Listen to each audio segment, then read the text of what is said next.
What's good guys, welcome back to the channel for another badge test. Today we'll talk about Tireless Shooter Badge. One of the lower level shooting badge, but it's still good to know how this badge really works, because maybe your build need this one. So what I'll do is I'll run you through how the badge works, like when does it activate specifically, how much boost you get, and some other stuff. But before we do that, let's have a quick look first on the badge description, which is coming up next.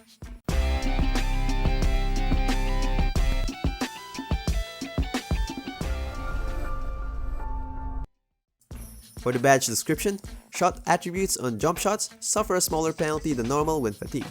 It's pretty much straightforward, but the gray areas here are at what point is considered fatigued by this badge for it to activate, and what sort of boost you can get from this badge. After all my testings, I found out 2 cases that will activate this badge. Let's start first with the overall fatigue. What I did is I made James Harden shoot a lot of shots for like every possession until the badge activates. So the first point that the badge activated is when I reached 55 fatigue.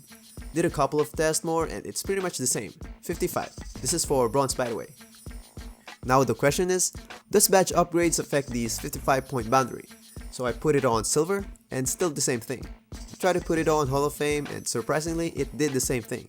So I think it doesn't matter what badge upgrade you have, it will still kick in at 55 point fatigue. I thought that was it, then this thing happened. Harden's overall fatigue is not that depleted yet, but the badge activated. Fatigue was still at 77 still. So I realized that the other way to activate it is when your current stamina, I'm talking about the bar that moves on the fly like while dribbling, so if your current stamina run low, it will activate the badge. Now to justify it, I tried it on block top. I equipped James Harden with Hall of Fame Tireless Shooter Badge, and at the very first play I tried to deplete my current stamina and took a shot, and activated the badge that early. This one justified that your overall stamina doesn't need to be really depleted for this badge to activate. You just need to make your current stamina run low. So basically, the 2 ways are when your overall stamina dropped 55 or lower, and if your current stamina run low. Next one, how much boost you can get from this badge. So it's not exactly a boost, but it's just reducing the penalty. As a low level badge, I felt like the reduce is not that much. I tried it on my career, and it's just like a volume shooter type of boost.